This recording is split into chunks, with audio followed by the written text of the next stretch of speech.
Channel کو subscribe اور bell icon آن کر دیں اور لائک کر دیں۔ السلام علیکم اسٹوڈنٹ، تو کیسے ہیں آپ سب؟ آج ہم لوگ پڑھیں گے اسلامت کا چیپٹر نمبر 2 بنیادی عقائد۔ تو بنیادی عقائد کا مطلب ہوتا ہے ابتدائی یقین، جو ہمارا پہلا یقین، ہمارا جو بھروسہ ہوتا ہے اس کو کہتے ہیں بنیادی عقائد۔ آج پڑھیں گے اعمال کی بنیاد ایمان پر ہے، مطلب جو ہم عمل کرتے ہیں اچھے برے اس کی بنیاد ہمارے ایمان پر ہے، ہمارا جو ایمان ہے۔ ایمان اس پختہ عقیدے کو کہتے ہیں جو دل کی گہرائیوں میں اتر جائے اور اس میں شک و شبہ کی کوئی گنجائش نہ رہے، مطلب جو ہمارے دل کی گہرائیوں میں تک پہنچ جائے، ہمارے دل میں اتر جائے اور اس میں کسی بھی شک و شبہ، کسی کے لیے بدگمانی نہ رہے۔ ایسا عقیدہ روح میں رچ بس جاتا ہے،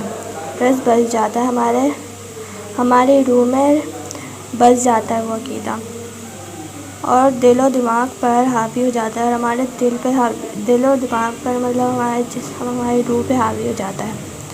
پھر کوئی بات اس کے خلاف نہیں سوچی جا سکتی، اور پھر اس کے خلاف ہم کوئی بھی بات نہیں سوچ سکتے، اور کوئی عمل اس عقیدے کے خلاف نہیں کیا جا سکتا، اور کوئی بھی کام ہمارا جو ایمان ہے، ہمارا جو عقیدہ ہے اس کے خلاف نہیں کیا جا سکتا، بلکہ تمام اعمال اس عقیدے کی وجہ سے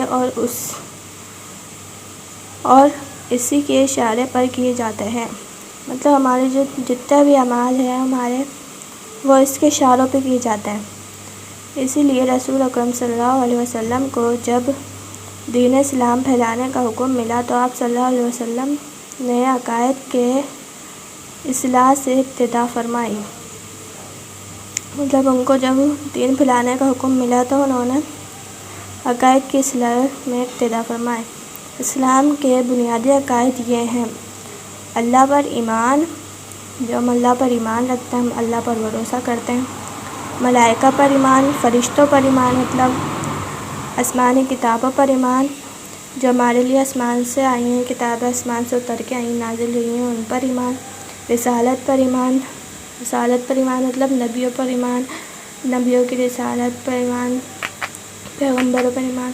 آخرت پر ایمان، جو ہماری آخرت ہوگی اس پر ایمان۔ قیامت پر ایمان مطلب تقدیر پر ایمان، ہماری قسمت پر ایمان یعنی ہمارے نصیب پر ایمان۔ موت کے بعد کی زندگی پر ایمان، جب ہماری موت ہو جائے گی اس کے بعد جو زندگی ہوگی اس پر ایمان ہمارا۔ تو ہماری پہلی ہیڈنگ ہے اللہ پر ایمان، توحید مطلب ہمارا کلمہ لا الہ الا اللہ محمد رسول اللہ۔ بنیادی عقائد میں سب سے پہلا عقیدہ توحید ہے، مطلب ہمارے جتنے بھی عقائد اس میں پہلا عقیدہ ہمارا توحید ہے، ہمارا کلمہ ہے۔ اللہ کے سوا کوئی معبود نہیں۔ توحید کے لغوی معنی ہیں: ایک ماننا، یکتا جاننا۔ دین کی اصطلاح میں اس سے مراد اس دنیا کے پیدا کرنے والے اور اس کے پروردگار کو ایک ماننا، مطلب توحید کے معنی ہیں ایک ماننا، اللہ کو ایک ماننا، یکتا ماننا، اور اس کے جو ہمیں پیدا کرتا ہے اس پروردگار کو ایک ماننا، بے مثال ماننا، اور صرف اسی کو عبادت کے لائق سمجھنا۔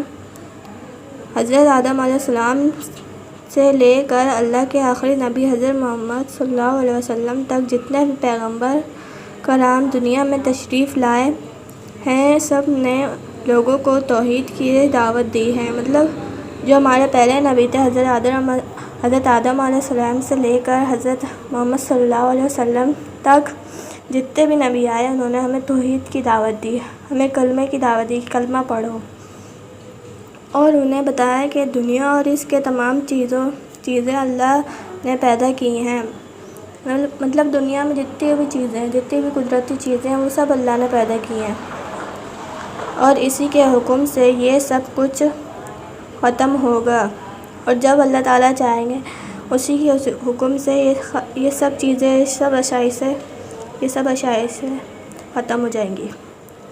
وہ ایک ہے، اس جیسا کوئی نہیں، صرف اسی کی عبادت کرنی چاہیے اور اسی کا حکم ماننا چاہیے، مطلب اللہ تعالیٰ صرف ایک ہے اور اسی کی عبادت کریں اور اسی کا حکم مانیں۔ ہماری دوسری ہیڈنگ ہے رسالت کا مطلب رسول، رسول کی جتنے جو بھی وہ کام کرتے تھے، انبیاء جو بھی کام کرتے تھے، وہ مطلب رسالت جو چلتی آ رہی ہے نبیوں کے زمانے سے۔ انسان کو ذات الہی کی صحیح پہچان اس کے رسولوں کے ذریعے حاصل ہوتی ہے، مطلب انسان کی جو ذات ہے اس کی صحیح پہچان ان کے رسولوں سے کی جاتی ہے۔ اس لیے اسلام کے سلسلہ عقائد میں توحید کے بعد رسالت کا درجہ دیا ہے، مطلب جو ہمارے اسلام کا سلسلہ ہے اس میں توحید کے بعد رسالت کو درجہ دیا گیا ہے۔ رسول کے لغوی معنی ہیں پیغام دے کر بھیجا ہوا، یعنی پیغام پہنچانے والا۔ رسول کے معنی جو اللہ تعالیٰ پیغام دیتے تھے وہ پیغام انہوں نے بھیجا اور یہاں تک پہنچانے والا۔ دین کی اصطلاح میں رسول وہ شخص ہے جس کو اللہ تعالیٰ نے انسانوں تک اپنا پیغام پہنچانے کے لیے منتخب فرمایا ہو۔ رسول کو نبی بھی کہتے ہیں جس کے معنی ہیں خبر دینے والا۔ رسول کو ہم پیغمبر بھی کہتے ہیں جس کے معنی ہیں پیغام لانے والا۔ رسالت ملنے سے پہلے بھی رسول کی زندگی اپنی قوم میں بہترین زندگی ہوتی تھی، مطلب جو رسالت تھی پیغمبروں سے پہلے جو زندگی تھی اس میں رسول کی زندگی اپنی قوم سے بہترین زندگی ہوتی تھی۔ جیسے ان کی پہلے کی زندگی ہوتی تھی کہ وہ پاک باز، نرم خو، نیک طینت،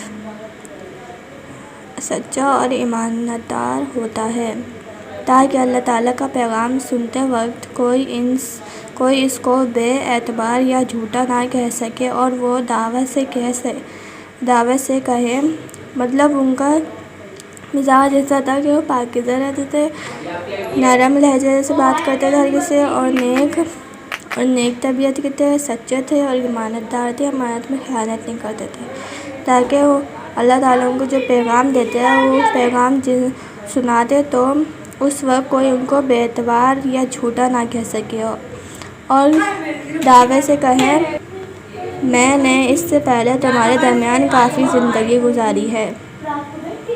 ہماری تھرڈ ہیڈنگ ہے بشریت۔ بشریت مطلب انسانیت۔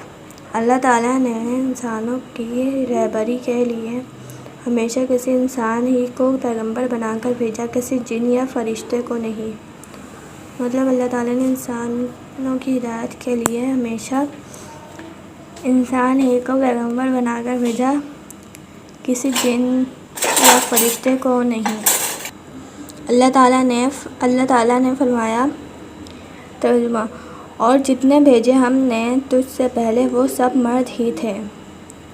انبیاء اگرچہ انسان ہوتے ہیں مگر اللہ تعالیٰ نے ان کو ایسے اوصاف سے نوازا ہوتا ہے، مطلب انبیاء انسان ہی ہوتے ہیں مگر ان کو ایسی خوبیوں سے نوازا ہوتا ہے جو دوسروں میں نہیں ہوتے۔ اور بعض لوگوں کو یہ غلط فہمی بھی تھی کہ انسان پیغمبر نہیں ہو سکتے، پیغمبر تو کوئی فرشتہ ہونا چاہیے۔ اس کے جواب میں اللہ تعالیٰ نے فرمایا ان سے کہہ دو کہ اگر زمین میں فرشتے اطمینان سے چل رہے ہیں، مطلب اگر زمین پر فرشتے آرام سے چل رہے ہیں یا اطمینان سے چل رہے ہیں تو ہم ان کے لیے آسمان سے ضرور کوئی فرشتہ رسول بنا کر بھیجیں گے، مطلب کسی فرشتے کو رسول بنا کر بھیجیں گے۔ تو آج کی ویڈیو یہیں تک، اب یہاں پہ ویڈیو ختم کرتے ہیں، اب ملیں گے اگلی ویڈیو میں۔ اللہ حافظ۔